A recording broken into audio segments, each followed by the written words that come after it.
মাত্র 11 বছর বয়সী একটা বাচ্চা মেয়ে, তাও আবার সাংবাদিকের ভূমিকায়। না, অবশ্যই যেখানে সেখানে বা শখে নয়, তাও আবার ভরা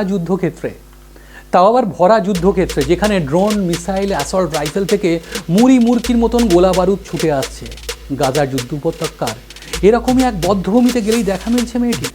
ভাবছেন কোনো নতুন সিনেমা বা ওয়েব সিরিজের প্লটের কথা বলছি না তো?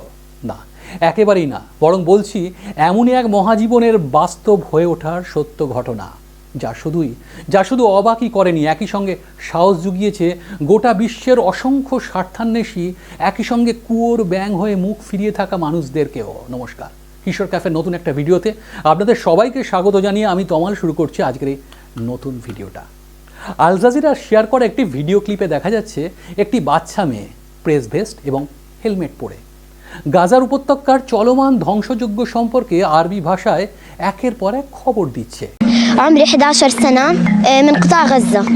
النازحين تقفوا في طابور طويل من أجل الحصول. شيرين أبو عاقلة الله يرحمها كان نفسي أثبت حالي للعالم. হাজার লাখো কৌতূহলের পরেই এরপর জানা যায় মেয়েটির নাম হচ্ছে সুমাইয়া উসাহা। জন্মের পর থেকেই আর 10টা বাচ্চার মতন বাবা মার ছত্রছায়ের দিব্যি বেড়ে উঠছিল মেয়েটা। জানেন, সব কিছু নাড়িয়ে দিল শুধু একটা চরম বিপন্নতা। ইসরায়েলের দাদাগিরিতে যুদ্ধবিধ্বস্ত গাজার মাটিতে নির্বিচারে তখন মারা পড়তে শুরু করেছে একের পর এক শিশু কিশোর থেকে সাধারণ অসহায় নাগরিক। আর একই সঙ্গে তখন তাদের খবর করতে গিয়ে মারা পড়ছে বিশেষত শয়ে শয়ে নিরস্ত্র প্যালেস্তিনীয় সাংবাদিকরা। আর তাদের মধ্যে যে মৃত্যুটা বলা ভালো, যে সাংবাদিকের হত্যাকাণ্ড এই বাচ্চা মেয়েটিকে সব থেকে বেশি নাড়িয়ে দিয়েছিল, তিনি হলেন আল জাজিরার বিশিষ্ট সাংবাদিক শিরিন আবু আক্লে। গত সপ্তাহে কিশোর ক্যাফের এই চ্যানেলে রীতিমতো শিহরণ জাগানো সেই ঘটনা নিয়েই প্রকাশিত হয়েছে আমাদের ভিডিওটি। পারলে পুরোটা দেখে আসার অনুরোধ রইল আপনাদের। ঠিক এরম অবস্থায় দেশের অসংখ্য সাধারণ মানুষ থেকে সংবাদ মাধ্যমের প্রতিনিধিদের নির্বিচারে হত্যা দেখতে দেখতে একরত্তি সুমাইয়া ঠিক করে ফেলে এবার নিজের যুদ্ধবিধ্বস্ত মাটি গাজার সাংবাদিকদের সঙ্গে একসঙ্গে হাতে হাত মিলিয়ে বারুদের স্তূপ থেকে দাঁড়িয়ে দেশ তথা গোটা বিশ্বের কাছে যুদ্ধের খবর পৌঁছে দেবে সে। এ তো ছোট মুখে বড় কথা। কথাটা শোনা মাত্রই সরাসরি নিজেদের আপত্তির কথা জানিয়ে দেন সুমাইয়ার মা এবং বাবা। কারণ তারা জানতেন এই যুদ্ধে ইতিমধ্যেই নিহত হয়েছেন বহু পোড় খাওয়া তাবড় সাংবাদিক। সেখানে তাদের 11 বছরের এক ফোঁটাই মেয়েটা তো নেহাতি সামান্য। তাই অতি স্বাভাবিকভাবেই তার মা বাবা তাকে কোনোভাবেই যুদ্ধক্ষেত্রে যাবার অনুমতি দিতে রাজি হয় না। কারণ তারা জানেন যে এখানে বেছে বেছে সাংবাদিকদেরকে টার্গেট করা হচ্ছে। কিন্তু এদিকে তাদের বাচ্চা মেয়েটাও রীতিমতো নাছোড়। অবশেষে তারা যখন বুঝতে পারেন যে মেয়ে সাংবাদিকতার ক্ষেত্রে কাজ করার জন্য দৃঢ় সংকল্পবদ্ধ, তখন তারা তাকে যুদ্ধে যাবার অনুমতি দিতে একরকম বাধ্য হন। আর এরপরেই এক অদম্য সাহস আর জেদের সাথে যুদ্ধক্ষেত্র থেকে একের পর এক ঘটনার রিপোর্ট করতে থাকেন মাত্র 11 বছরের সুমাইয়া। গোটা বিশ্বের সাথে স্তম্ভিত সংবাদ মাধ্যমের তাবড় সংবাদ মাধ্যমের প্রতিনিধিরা এরপর যখন তাকে জিজ্ঞেস করেন, চারিদিকে এত গোলা বারুদ, এত মানুষ চোখের সামনে একের পর এক মারা পড়ছে, তোমার ভয় করছে না?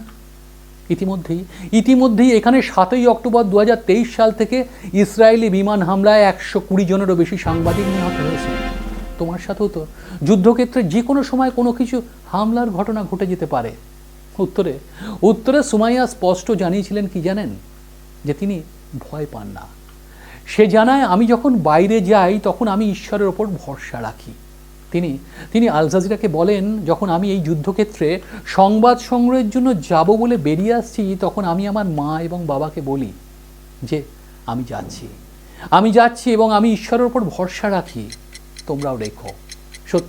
সত্যি আমি জানি না যখন আমি আমার সংবাদ সংগ্রহের কাজ করছি, এমনকি যখন আমি চিত্রগ্রহণ করছি, তখনও আমাকে লক্ষ্যবস্তু করা হবে কি না। সুমাইয়া আরও জানান যে তিনি আল জাজিরার সাংবাদিক শিরিন আবু আক্লেহের মতন হতে চান, যিনি জেনিনে ইসরায়েলি বুলেটে নিহত হয়েছেন। আসলে এই যুদ্ধের আগে থেকেই সুমাইয়া একজন সাংবাদিক হওয়ার স্বপ্ন দেখেছিল এবং বিশ্বের কাছে সে নিজেকে প্রমাণ করতে চেয়েছিল। আর সেখানেই তার আদর্শ শিরিন আবু আক্লেহ। সিরিনের মতন করেই সুমাইয়া বিশ্বের কাছে নিজেকে প্রমাণ করতে চেয়েছে একজন প্রথিতযশা সাংবাদিক হিসেবে। কিন্তু তা বলে এত ছোট বয়সে যুদ্ধক্ষেত্রে দেশের হয়ে তারা এমন ভূমিকা দেখে তার এক জনৈক শুভানুধ্যায় জানিয়েছেন, সুমাইয়া, তোমার সাহসী, শান্ত অথচ বুদ্ধিমান এবং একই সঙ্গে সুন্দর মানসিকতায় তুমি খুব ছোট কাঁধে একটা বড় দায়িত্ব নিয়েছো, নিতে চেয়েছো এবং একজন পরিণত সাংবাদিকের মতো এটি পালন করার চেষ্টা করছো। কিন্তু অবিশ্বাস্যভাবে দুঃখজনক যে এটাই যে 11 বছর বয়সী শিশুকে একজন তার দেশের স্বজনদের গণহত্যার বিষয়ে রিপোর্ট করতে হচ্ছে। আল্লাহ তোমার এবং তোমার দেশকে আশীর্বাদ করুন এবং রক্ষা করুন। তোমার জয় খুব কাছাকাছি, ইনশাআল্লাহ, আল্লাহ কবির। আর বিশ্বের জন্য খোদ সুমাইয়ার একটি বার্তা রয়েছে। সে বলছে, আমি যুদ্ধ বন্ধ করার আহ্বান জানাই এবং আমি দাবি করি যে বিশ্ব গাজা উপত্যকা শিশুদের প্রতি মানবিক সহায়তা প্রদান করুক। 7ই অক্টোবর 2023 সাল থেকে ইসরায়েল গাজা উপত্যকায় একটি ধ্বংসাত্মক যুদ্ধ চালাচ্ছে, বাস্তবিক, যার ফলে প্রায় 30,000 জন মানুষ মারা গেছে, যাবতীয় পরিকাঠামো ধ্বংস হয়ে গেছে এবং একটি সাংঘাতিক রকমের বিপর্যয় ঘটে চলেছে। আর তাই তার বার্তা গোটা পৃথিবীর কাছে একটাই, যতক্ষণ না পর্যন্ত এই যুদ্ধ থামছে ততক্ষণ পর্যন্ত তার শরীরের শেষ রক্তবিন্দু দিয়ে হলেও সেভাবেই গোটা পৃথিবীর সামনে সংবাদ পরিবেশন করে যাবে ওই যুদ্ধের ময়দান থেকে। এটা অত্যন্ত রূঢ় বাস্তব যে নিঃসন্দেহে একজন অত্যাচারীর সামনে সত্য কথা বলাই, একজন অত্যাচারীর মুখের উপরে সত্য কথা বলাই হচ্ছে সবচেয়ে বড় জিহাদ বা প্রতিরোধ। আর নিজের লেখায় কথায় সেটা মাত্র 11 বছরের ওই বাচ্চা মেয়ে সুমাইয়া উসাহা যা করে দেখাচ্ছে, তাতে একটা কথা বলতেই হয়।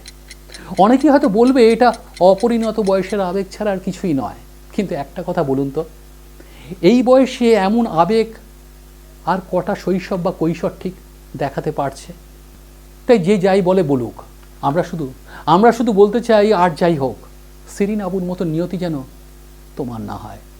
শিরিনের দেখা যাবতীয় সেই অধরা স্বপ্নকে সার্থক করে তুমি বিজয়ী ভূমিকায় ফিরে এসো নিজের ঘরের মানুষের কাছে, নিজের মা বাবার কাছে। তোমার জন্য রইল আমাদের আগাম অভিনন্দন এবং অজস্র পুণ্য। আজকের ভিডিওটা এই পর্যন্তই। খুব তাড়াতাড়ি আবার একটা নতুন ভিডিও নিয়ে চলে আসছি। তার আগে আবারও বলে যাই, ভিডিওটা ভালো লাগলে লাইক, কমেন্ট এবং শেয়ার করবেন প্লিজ। করার পাশাপাশি চ্যানেলটা সাবস্ক্রাইব করবেন। চ্যানেলটা সাবস্ক্রাইব করলে আমাদের কাজ করার প্রতি একটা অত্যন্ত মোটিভেশন বাড়ে। এটা আপনাদের কাছে একটা অনুরোধ, বারবার জানাই। আপনাদের সাবস্ক্রিপশন আমাদের কাজ করার জন্য বাস্তবিক একটা মস্ত বড় মোটিভেশন। ভালো থাকবেন।